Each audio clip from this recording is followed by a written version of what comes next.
This will give you just a rough idea of a director instructing his cast how to play a scene.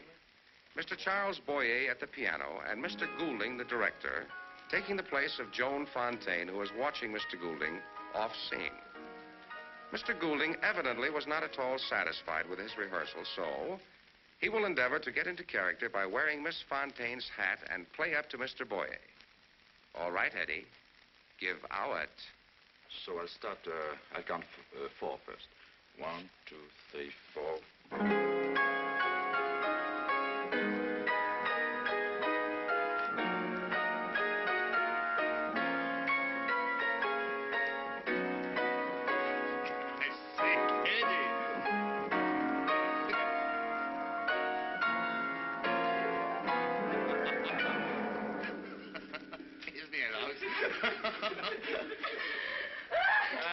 And now, what the movie public demands, a real 55-cent love scene.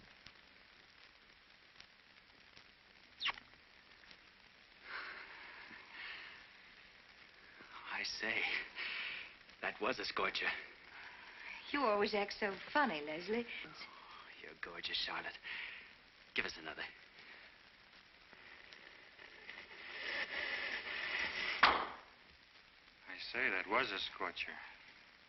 You always act so funny, Leslie. You're gorgeous, Charlotte. Give me another.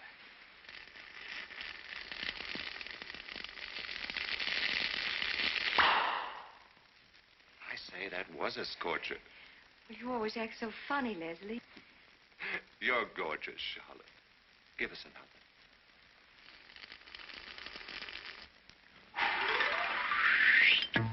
I say, that was a scorcher. You're always so funny, Leslie. Oh, you're gorgeous, Charlotte. Give us another.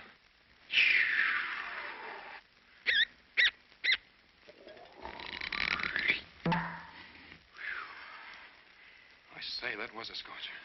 You always act so funny, Leslie. You're gorgeous, Charlotte. Come on, give us another.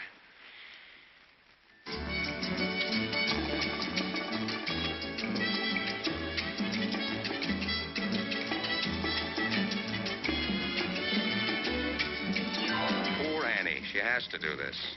You see, she took some medicine and forgot to shake the bottle. Ho, ho, ho.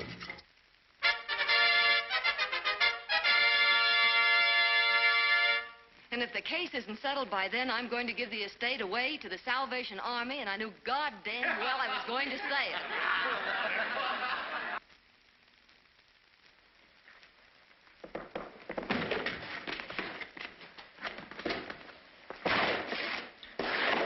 I'm through.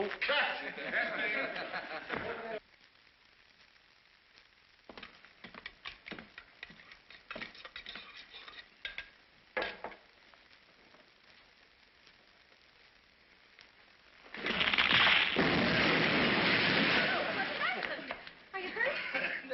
No, this thing threw me. What is it? Here he is, Copper. Dennis Daniel O'Hara, alias Red. He's guilty of cracking. Oh, yes, my darling. 1,000 times yes, and if he doesn't cut, I don't know what in the hell I'm going to do. Oh, that must be Bert now. I told him to meet me here. The goddamn match won't strike.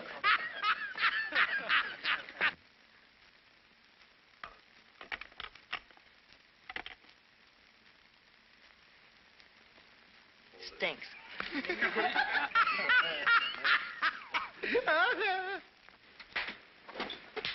Just pinning a medal on you for getting me fired. If you'd kept your bustle inside this juke, I might have a chance to bring Steve. Now,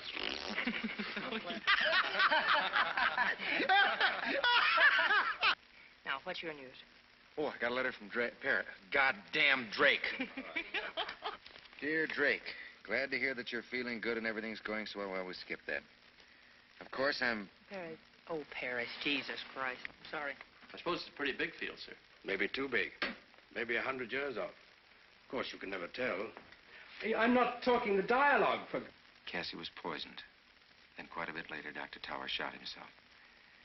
He hadn't been dead very long when the cook came in and found him. And I forgot the rest of the line from there, but it'd be great if I could remember it. Pretty lucky. But I didn't have anything to do with the murder, or whatever you call it. God damn it. I just happen to remember Bentley. He flew one over there and never came up, never came back, never showed up. The son of a bitch drowned.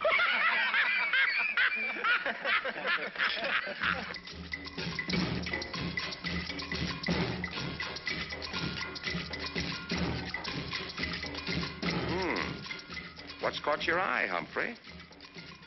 Oh, I can see why you're having trouble keeping your eyes focused.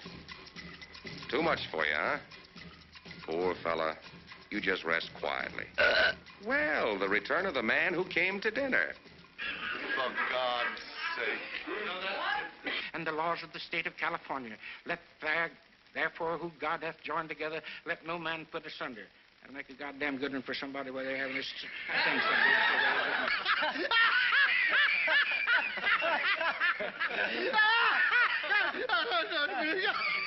I accuse Goff of being a racketeer, and I want him brought to trial. Very well. Was that close to it? Mm-hmm. Fine. And now he wants $190. Why that amount? Because he knows that's what we've got saved up. Mr. Johnson and I have been saving for a long time. No. Again? And now he wants $190. Why that amount? Because he knows that's what we've got saved up. Mr. Johnson and I have been saving for a long time to buy a boat with two... How is that one you've got there? All right, march to ground quarters. Ground quarters. What the hell is ground quarters? Get out of there, will you? I won't like that. I nearly cut my throat. Hey, what's that? Right there. Take a ride with it.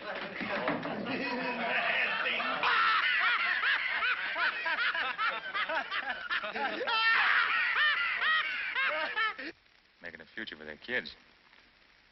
That's something you can't buy them. Oh, Christ. God damn. All right. 25 years pass. He keeps frozen. That's all. Do you hear me? Come with me as the seller. Wait a minute. Yes, 13. God damn it. Jeez. Figured out a new thing. New setup. For you and me. You got me? Since when do we get to be such butt? Oh, boy, I'm sorry about that out there, but Cully, he's getting too big for his britches. That's the trouble with Cully. He's getting too big for his britches. Cully, he's getting too big for his britches. I looked on the wrong side of the camera.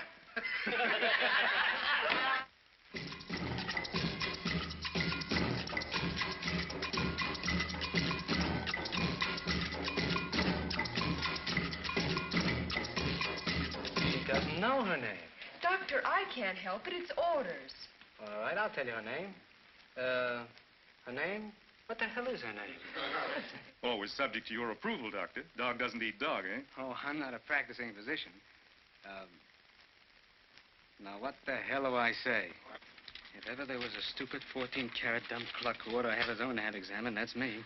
Do you believe me now?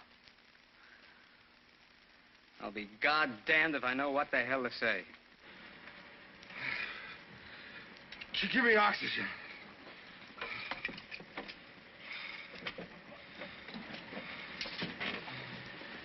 Jesus Christ. Having a hell of a time. There we are, boys, ass and all. Come on, lift it. All right, you dive keeper. Now, do you think for a second that we're going to come in this crummy goddamn place against you crazy? Which way? What's this monster in there?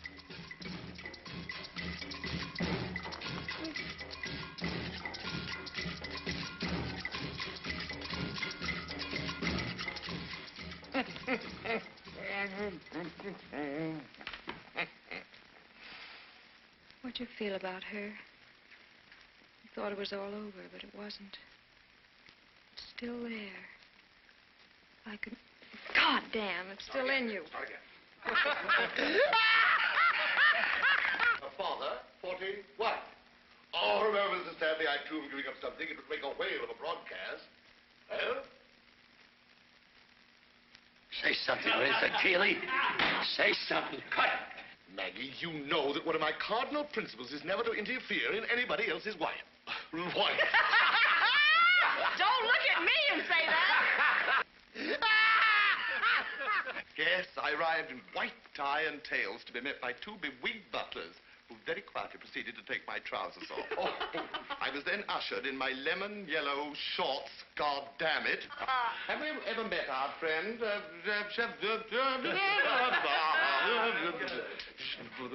Sherry, my own. If you really must know the truth, then I've bloody well gone again on the same goddamn line. But, Sherry, darling, I've been so worried. Now, seeing you in this chair. This chair fits my fanny as nothing else ever has. Who would have thought an hour ago I'd be on my way to South Carolina? Life is just full of surprises, isn't it? Will you both stop this violent headache? Shall I tell you how I glittered through the South Seas like a silver scimitar?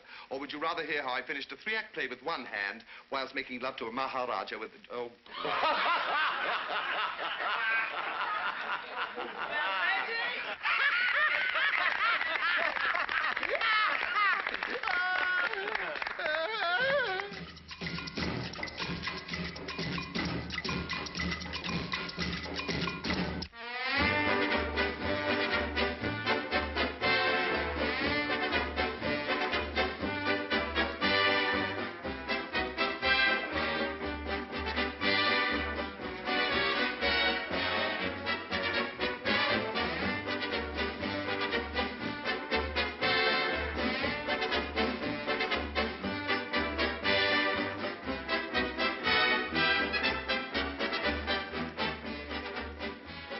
Sorry, guess I had your hat.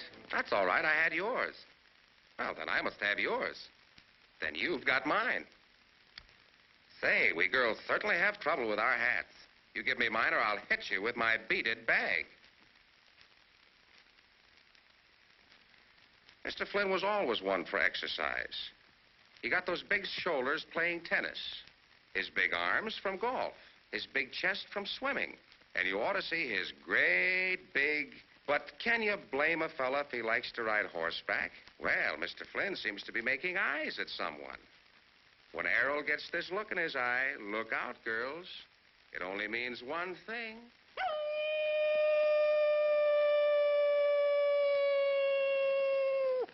And oh boy, look at the little number he's promised a screen test this time. Careful, my little pigeon. There's a Seahawk after you. Mr. Flynn's in a bad way, but he claims these eyes are helpful when he eats in a restaurant. With one eye, he can watch his dinner, while the other watches his hat and coat. The glamour boy in action. Oh, Errol, you kiss so divinely. Yeah, I used to be a Boy Scout bugler.